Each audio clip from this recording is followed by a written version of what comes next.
Salut à tous, je m'appelle Stéphanie Esteves de la Cruz. Je suis étudiante de l'université de Wapa. Ma carrière est longue moderne et dans cette vidéo, je vais vous parler de mon projet final. L'idée principale de ce projet final est de motiver les gens et tant qu'éducateurs et participants à en savoir plus sur les changements climatiques et évaluer son potentiel de menace, et insistant avant tout sur ses dimensions et ses implications sociales et humaines. Les mots clairs: changement climatique,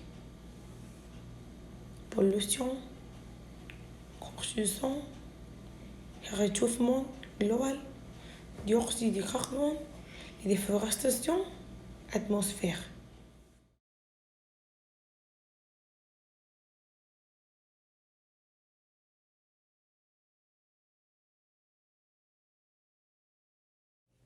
L'introduction. Le climat est un phénomène si complexe et dont nous intervenons dans les facteurs qu'il est difficile d'attendre-vous à une certitude absolue dans vos prévisions. Ceci ne signifie pas que vous ne devrez pas croire en prévisions faites par les scientifiques et chercher à étudier le climat et ses changements, mais savoir que ces résultats sont fiables avec certains degrés d'incertitude. Cependant, prédit, les caractéristiques générales du climat futur sont faisables, utiles et nécessaires.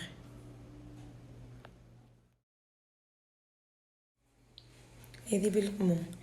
En 2007, l'IGR a présenté son cadre rapport d'évaluation, dont les conclusions sont très inquiétantes.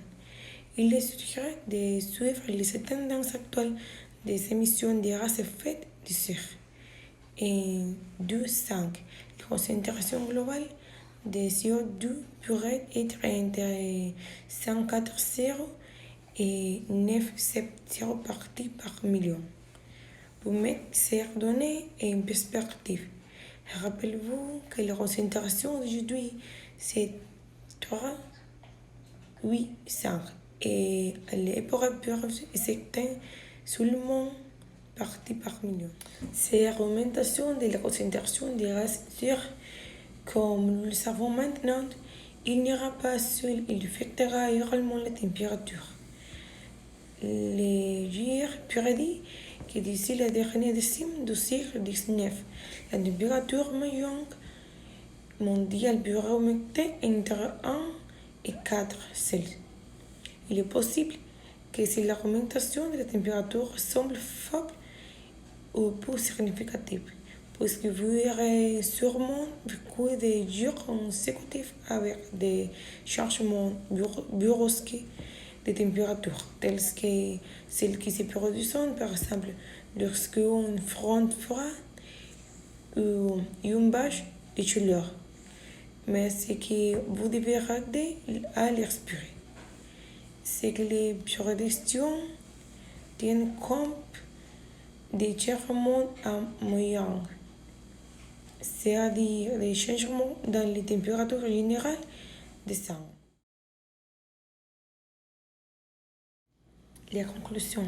En conclusion, les impacts du changement climatique sur l'écosystème ne seront pas seulement touchés pour l'espèce de plantes et du animal qui les habitent, mais aussi pour nous, parce que nous pourrons prendre les marchandises et les services environnementaux qu'ils nous fournissent.